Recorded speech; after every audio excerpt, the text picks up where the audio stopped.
जय जिजाऊ, जय शिवराय, जय श्रीराम भवन. इतक्या दिवस गजानन भाऊंचा लढा तुम्हाला माहितीच आहे कसा चालवला आहे आपण. पण आता त्यांना वेगवेगळ्या प्रकारचे कॉल येत आहेत.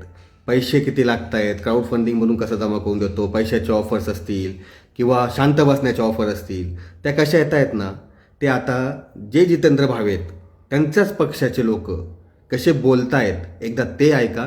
आणि मला जनतेला हा प्रश्न आहे, जर गजानन भोसले खोटा असेल, जर चेतन शेवाळे खोटा असेल, तर मग निर्भय पार्टीचे ह्या पक्षाचे लोक गजानन भाऊंशी बोलून यांना पैशाचे ऑफर का देत आहेत किंवा चेतन शेवाळेशी भेटू नको म्हणून काय बोलतायत, एकदा ह्या रेकॉर्डिंग ऐका आणि स्टेप बाय स्टेप तुम्हाला सगळं उत्तर मी देतो. आणि त्याच्यानंतर ह्या रेकॉर्डिंग ज्या आहेत ना, तुम्हाला कधी म्हणतात ना की बाबा अर्धवट रेकॉर्डिंग टाकल्या किंवा काय, ह्या दोन्ही रेकॉर्डिंग्स प्रॉपरली त्यांच्या लिंक्स तुम्हाला कमेंटमध्ये दिलेल्या असतील. जाऊन तुम्हाला पूर्ण रेकॉर्डिंग ऐकायच्या तर त्या पूर्ण रेकॉर्डिंग ऐकू शकतात. बघा एकदा. गजानन भाऊ समाधान आहे बोलतो. हा नमस्कार. काय नाव ऐकलं? समाधान आहेर. हा कोण? हा तोच निर्भय महाराष्ट्र पार्टीचा तडीपार नाशिक जिल्हा अध्यक्ष, ज्याला आपण येवल्यात पकडलं होतं. हा तडीपार अध्यक्ष काय कॉल करतोय ऐका जरा. तुझ्यावर जो अन्याय आहे ना, तो आम्ही 100% मान्य करतो. का तुझ्यावर काही गोष्टी त्या पोरींनी चुकीच्या सांगितल्या असतील तर त्या गोष्टीचा अन्याय झाला असं मी म्हणतो. फक्त मुद्दा काय आहे की त्या गोष्टीची शहानिशा समोर बसून झाली पाहिजे. ऐकलं भावांनो, हा जिल्हाध्यक्ष काय म्हणतोय की हो गजानन, खरंच तुझ्यावरती अन्याय झालेला आहे. मग बाकीचे लोक काय म्हणतायत? सुपारी घेतली. म्हणजे एकीकडे गजाननशी बोलताना तुम्ही वेगळं बोलतात आणि जनतेला दाखवताना तुम्ही वेगळं बोलतात. हे धंदे कधी सोडणार? बघा पुन्हा अजून ऐका एकदा. आता त्या पूर्ण सांगितल्यावरून भावे सरांनी तुला घेतला, म्हणजे भावे सरांनी काय केलं, मोठं पाप केलं असं नाहीये. आता एवढंच फक्त ती शहानिशा झाली पाहिजे. गजानन सोबत मी पण बोललोय, त्यांनी बाकीच्या सोबत पण चर्चा केलीच म्हटलं नाही असं काही नाही. पण तुझ्या पोराचा बळी का सर बोलले, सर असंच बोलतात, ते तुझ्या संगत नाही, आम्हाला तसंच बोलते, तो काही विषय नाही. काय म्हटलं हा समाधान? त्या बाईच्या त्या पोरीच्या सांगण्याहून भावे सरांनी तो लाईव्ह घेतला म्हणून भावेंनी काही मोठं पाप केलं असं काही नाही. अरे त्या एका लाईव्हमुळे एका मुलाचं आयुष्य बरबाद झालं, त्याची नोकरी गेली असेल किंवा त्याची ओला उबेर बंद पडली असेल, याला जबाबदार कोण? आणि म्हणतो ना शहानिशा, तर आमचं तेच म्हणणं होतं की एकतर्फी लाईव्ह घेण्याच्या पहिले दोघंही बाजूंची शहानिशा केली गेली पाहिजे होती. पण तिथं केवळ जिल्हाध्यक्षाला वाचवण्यासाठी, जो पुण्याचा होता, भावे सरांनी हे सगळं घडून आणलं.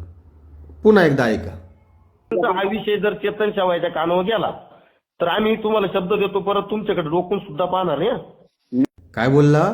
हा विषय म्हणजे त्याच्यातलं आणि गजाननचं संभाषण जर चेतन शेवाळेपर्यंत गेलं तर रोखून सुद्धा पाहणार नाही.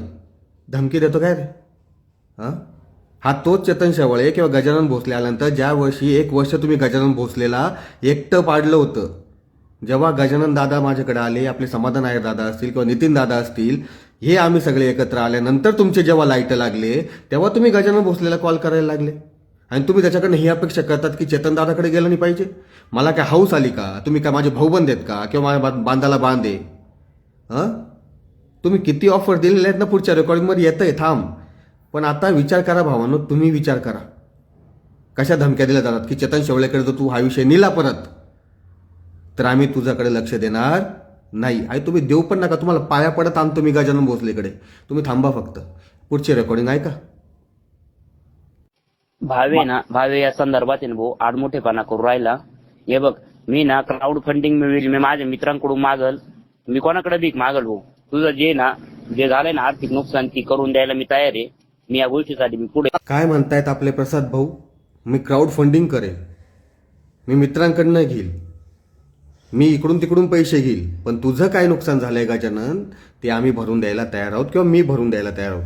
प्रसाद भाऊंच्या बाबतीत आमचं कोणतंही म्हणणं किंवा कोणतंही त्यांच्या बाबतीत वाईटपणा नाही आहे. प्रसाद भाऊ पहिल्यापासून निर्भयपणे समोर आलेले आहेत गजानन भाऊच्या. पण आता पुन्हा मला प्रसाद भाऊंना किंवा इतरांना हे विचारायचं आहे की निर्भय महाराष्ट्र पार्टीची चूक आहे, निर्भय महाराष्ट्र पार्टीच्या अध्यक्षाची चूक आहे. त्याच्यामुळं जर कोणाचं आयुष्य बरबाद होतंय म्हणजे तुम्ही पुन्हा जनतेच्या बोकांडी भरणार का की जनतेने आम्हाला पैसे द्या, आम्हाला गजाननला पैसे द्यायचेत? जनतेचं काय चूक आहे त्याच्यात? चूक ज्यांनी केली आहे ना त्यांनी ते पैसे भरावे. आणि ॲक्च्युली गजाननला पैसे लागत पण नाही आहे. तो डायरेक्टली म्हटला आहे की भावेंनी लाईव्ह येऊन माफी मागावी, चूक कबूल करावी, माझ्या पायावरती मी सक्षम आहे, आम्ही आमचं उभं राहू. मग क्राऊड फंडिंगचा विषय येतो कुठं? बरं असो, पुढे एकदा बघा. महाराष्ट्रात झाले. अरे तू महाराष्ट्रात ओळखलं जाऊ राहिला आता. प्रत्येक जण विचारतोय आम्हाला ते भोसलेचं काय केलं, भोसलेचं काय केलं. हे बघ, तर याच्यात आहे ना भावीची काय मारायची तुला मार. माझं काहीच म्हणणं नाहीये. तुझ्या बदनामी झाल्या, भावीने बदनामी केल्या ना, माझ्या लाईव्ह मध्ये घोडे लाव, त्याला काहीच विषय नाही. माझ्या लाईव्ह मध्ये तू घोडे लाव. मी काय म्हणतो, काय ना, तुझा एवढा मोठा लॉस झालाय ना तुझा, तो शब्दात नाही भरून निघणार आणि काही केलं तरी नाही भरून निघणार. अशा पद्धतीचा लॉस आहे तुझा. मी काल एक गोष्ट बघितलं, अख्ख्या महाराष्ट्रातले आपले बांधव भावेंना विचारलं जातंय की गजानन भोसलेचं काय केलं, त्याचं काय झालं, त्याचं काय झालं, म्हणून या सगळ्यांचे लाईट लागलेले आहेत. आणि प्रसाद भाऊ काय म्हणतायत, तुला भावेची काय मारायची ती मार. म्हणजे प्रसाद भाऊंनाही माहिती आहे सगळं सत्य, भावे ऐकत नाही म्हणून प्रसाद भाऊंना जो त्रास होतोय त्याच्यामुळे त्या रागातून प्रसाद भाऊ असं म्हटलेले आहेत. पण ऐकून सगळेजण कबूल करायला तयार आहे. पार पार्टीचे लोकांपासून सगळ्यांना सत्य समजलेलं आहे. पण केवळ आणि केवळ अहंकारापायी, भावेच्या आडमुठेपायी भावे अख्खीच्या अख्खी लंका घेऊन डुबणार आहे. आणि तुम्ही म्हणतात ना एक चुकी झाली, अरे आम्ही माफ करून टाकू हो. आणि मी तर कोणी रोलच नाही माझा याच्यात. गजानन माफही करून टाकील, त्याच्या पायावरती तो उभा राहील. पण आता हे लोक आहेत ना, मला गजाननला कशा पैशाची ऑफर करतायत ना, एकदा ऐका. त्याचे 2-3 माणसं आलते, गजानन तुला काय पैसे लागते ते आम्ही देऊ, परंतु लाईव्ह माफी नाही मागणार. मग तुम्ही डायरेक्ट पैशाची आम्हाला ऑफर करताय, तर मग तुम्ही बाबा लाईव्हला माफी मागायला काय प्रॉब्लेम आहे? काय तुम्ही मोठे होणार, तुम्ही मोठे होणार. ऐक ना, त्यांनी माफी मागावी भावीने, असं तुझं मत आहे का? हा, ते तिरसटेले यार ते. आणि ते आता तो म्हणशील तू माझी माफी मागतो, एवढी माझी बदनामी केली, तू माग माफी.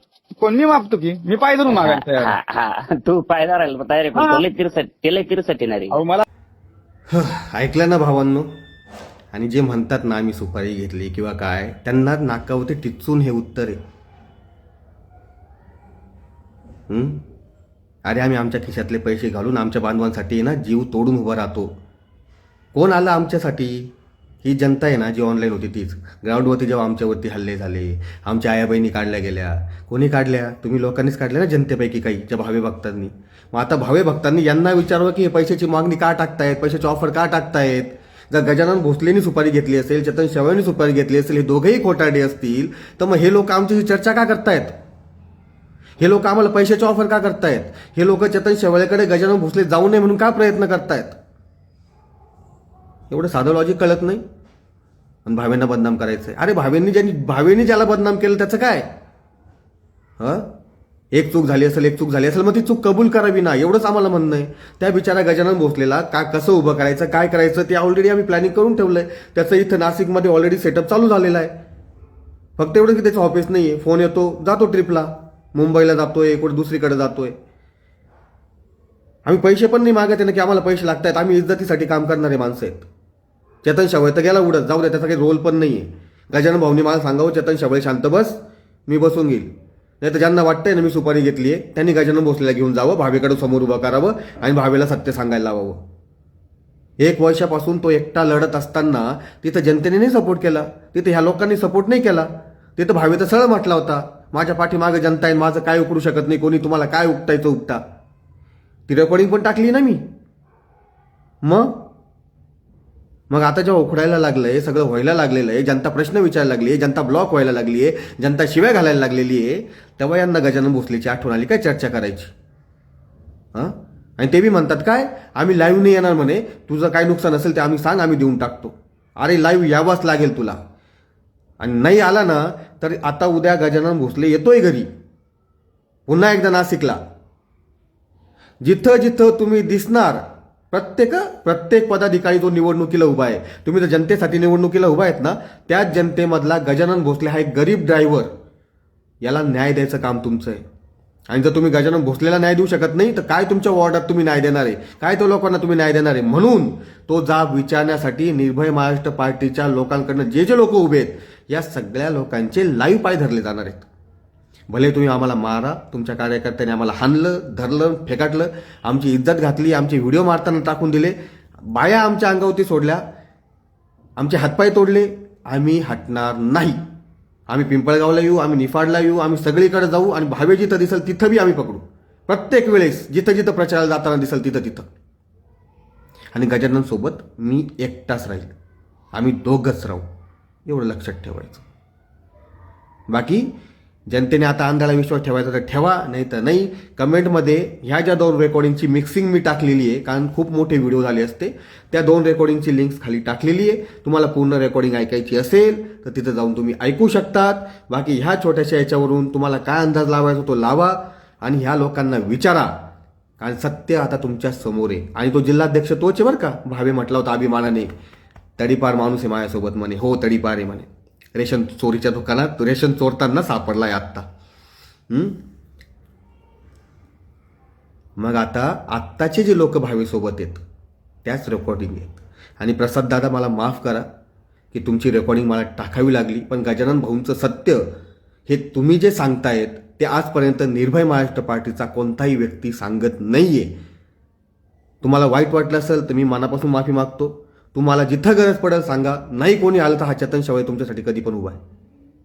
पण ही रेकॉर्डिंग टाकल्यामुळे असं नका समजू की मी तुमच्या विरोधात आहे किंवा काय. बाकी तुम्हाला माझ्याविषयी काय बोलायचं तुम्ही बोलतच आहात, काही प्रॉब्लेम नाही आहे, ठीक आहे. पण माझा विषय कुठे आहे, जिथं तुम्ही गजाननला साथ देतायत ना तिथं तुम्ही आपलेसे झालेत. बाकी तुम्ही माझ्याविषयी कोणती रेकॉर्डिंग टाका, माझ्याविषयी कोणत्या पोस्ट करा, मला फरक पडत नाही. बाकी जनतेवरती, जनता मालक आहे. जनतेने आता विचारावं की तुमचे लोक का गजाननकडे सेटलमेंटला जात आहेत. मग जर गजानन चुकीचा असेल तर सेटलमेंटला जायचा विषयच येत नाही ना, त्याला पैशाची ऑफर द्यायचा विषयच येत नाही ना. आता जनतेने सत्य काय ते समजून घेतलं असेल अशी आशा करतो. आणि आम्हाला ह्या लढ्यात साथ द्यायची तर द्या, नाही तर नका देऊ. आम्ही लढतच राहू. तुम्ही आम्हाला कितीही शिव्या घाला, आम्हाला हाना, आम्हाला मारा, जोपर्यंत गजानन भोसलेचं सत्य आम्ही समोर आणून दाखवत नाही, स्वतः भावे येऊन बोलत नाही गजानन भाऊ समोर, तोपर्यंत आम्ही काय थांबत नाही. हा शेवटचा शब्द. जय जिजाऊ, जय शिवराय, जय श्रीराम, जय भीम बांधवांनो.